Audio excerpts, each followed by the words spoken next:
morning class. I am your assistant teacher of class 7th. Today I will explain chapter number 4 of geography, fresh and saline water on page number 23. Open page 23.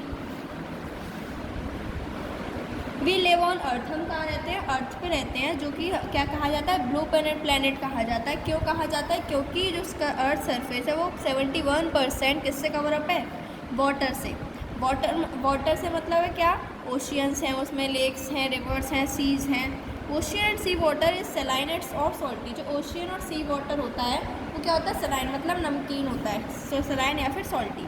Saline water हम इसमें saline water को हम drinking में use नहीं कर सकते, लेकिन large amount of marine जो ऑर्गेनिज्म होते हैं, मतलब जो पानी में रहने वाले एनिमल्स होते हैं, वो ज़्यादातर क्या रहते हैं? सलाइन वाटर में ही रहते हैं। Salt is presented from sea water in the coastal region. Salt कहाँ से बनता है? सॉल्ट उन्हीं सी बीचेस से बनता है, क्योंकि उस बीचेस में क्या है? ओशियंस में सॉल्ट प्रेजेंट है, तो कोस्टल एरियाज पे आसानी से मिल जाता है। Seas and oceans even to their water are not fit for drinking help in winter connecting the continents navigation. जहाँ यहाँ तक कि सीज और ओशियन का जो पानी है वो पीने तक के लिए सही नहीं है, लेकिन वो नेविगेशन मतलब जब कुछ लोग बोट से ट्रैवल करते हैं तो वो कंपास ले जाते हैं, मतलब ये साउथ है, ये नॉर्थ है, ये होता है आपका नेविगेशन, डायरेक्शन दिखाना। तो लेकिन हम वहाँ पे सीज और ओशियन में हम नेविगेशन को यूज़ कर सकते हैं। Most of the salt is sodium chloride. ज़्यादातर सॉल्ट क्या है? सोडियम क्लोराइड और the common table salt that we eat. और एक कॉमन सॉल्ट मतलब जो कि हम खाते हैं। सोडियम क्लोराइड ये क्या है? कॉमन सॉल्ट का केमिकल रिएक्शन है NaCl, ये है सोडियम आपका सोडियम क्लोराइड। अभी आप आगे पढ़ेंगे साइंस वगैरह में। Water waste transport a huge quantity of coats like mineral oats. जो वाटर है वो क्या है? बहुत लार्ज अमाउंट में जो वाटर ट्रांसपोर्ट है, लार्ज अमाउंट में हम एक जगह से दूसरी जगह क्रूड ऑयल वगैरह, गुड्स वगैरह हम एक जगह से दूसरी जगह पहुंचा सकते हैं।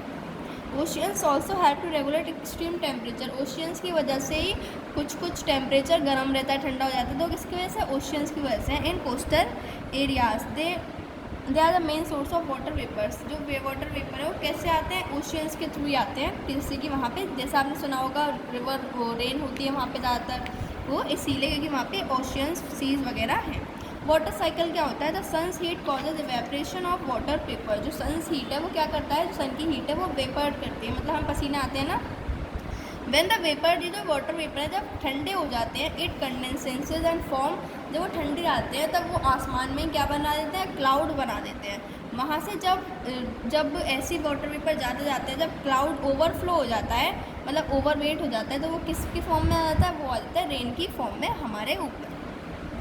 जो वाटर साइकिल है उसका कोई बिगनिंग मतलब कोई शुरुआत नहीं होती, कोई एंड नहीं होता। उसकी सिर्फ दो फोर्सेस से ड्राइवन है वो। First is heat from the sun which evaporates water. Second the gravitational pull of the earth which brings the water vapour back to the earth as precipitation and moves it in the streams and underground flow. पहला क्या है? जो heat हमें सन से मिल रही है वो evaporate करती है वाटर को, और दूसरी है जो ग्रेविटेशनल पुल हमें अर्थ से मिल रहा है। जब हम वाटर वेपर फिर से अर्थ को भेज देते हैं, ये क्या है? पूरी वाटर साइकिल है कि पूरा पहले ये सब होगा, पहले ट्रांसपिरेशन, फिर क्लाउड्स वगैरह ऐसे बनते रहते हैं। ये सब क्या है? अपने आप ही साइकिल चलती रहती है। और distribution of major water bodies. अब कुछ वाटर बॉडीज़ का डिस्ट्रीब्यूशन कर दिया है। जो वास्ट और लार्ज वाटर बॉडीज़ हैं वो क्या हैं? उन्हें हम कहते हैं ओशियन। तो अब हम एक एक करके ओशियंस के बारे में पढ़ेंगे। तो पहला है आपका पैसिफिक ओशियन। पैसिफिक ओशियन सबसे ज़्यादा लार्जेस्ट और डीपेस्ट मतलब गहरा ओशियन है। ये किस शेप में? ट्रायंगुलर शेप में है, और इसकी एवरेज डेप्थ होगी, मतलब एवरेज डेप्थ से मतलब जो इसके अंदर का एरिया है वो होगा 74,000 मीटर्स। यहाँ पे एक मरीना बीच है इसके वेस्टर्न साइड में, और जो वो भी एक क्या है? मरीना ट्रेंच या फिर मरीना बीच, वो भी एक डीपेस्ट पॉइंट है ऑफ द अर्थ, मतलब आप डूब जाओगे। पैसिफिक ओशन किससे बाउंडेड है? एशिया और अफ्रीका से वेस्ट की तरफ, साउथ से एंटार्क्टिका की तरफ, एंड नॉर्थ से ये रहा आपका Pacific ocean. Next is Atlantic ocean. Atlantic ocean क्या है? छोटा ओशियन है, वर्ल्ड मतलब सेकेंड लार्जेस्ट ओशियन है। पहला तो पैसिफिक हो गया, सेकेंड हो गया अटलांटिक ओशियन। ये कब बना? ये बना एटलास माउंटेन्स के बाद, जो कि कहाँ है? नॉर्थ वेस्ट मैक्सिको में है। जो अटलांटिक ओशन कब बना, 75 मिलियन ईयर्स में बना, मतलब लोगों को समझ आया। और न्यूजीलैंड जो ब्रिटिश आइलैंड्स है वो यहाँ के पार्ट है, मतलब कुछ जगह किससे, न्यूजीलैंड वगैरह से कवर है। इसकी डेप्थ क्या है, 3330 इस मीटर इसकी डेप्थ है। इसमें काफ़ी गोल्ड फिश, अलग अलग तरीके की फिशेस वगैरह रहती हैं। नाउ द इंडियन ओशियन का नाम इंडियन, ये क्या है, ये अटलांटिक और अटलांटिक ओशन से भी ज़्यादा छोटा है इंडियन ओशियन, लेकिन आर्कटिक ओशन से बड़ा है। अगर हम अलग से देखें तो पैसिफिक ओशन, अटलांटिक ओशन है, वो ये तीनों ही अलग अलग हमारी हैं। इंडियन ओशियन किससे बाउंडेड है, अफ्रीका से बाउंडेड है, ईस्ट की साइड में इंडोनेशिया से। और इंडिया, ये इसका नाम इंडियन ओशियन कैसे रखा गया, क्योंकि क्या है, इंडिया के पास है, इंडिया के बिल्कुल नीचे है। ये हमारा ये रहा इंडिया, इसके बिल्कुल नीचे यहीं आके इसका इंडियन ओशियन नेम रख दिया।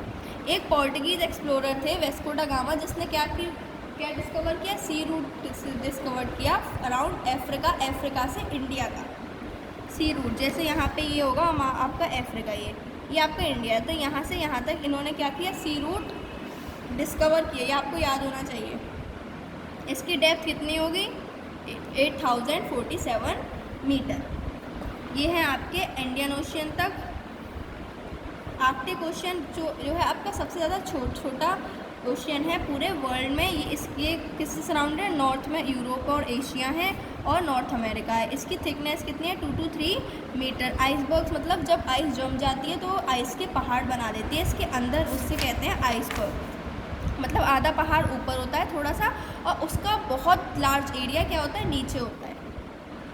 मैंने रिवर्स फ्लो टू, जो आर्कटिक ओशन से काफ़ी रिवर्स फ्लो होकर जाती है, लेकिन उसमें क्या होता है, कम सॉल्ट प्रेजेंट रहता है। तो हमने आर्कटिक ओशन तक पढ़ लिया इस वीडियो में। This is the part A of the explanation. In the part B I will explain from ocean currents. Thank you class and have a nice day. Good bye.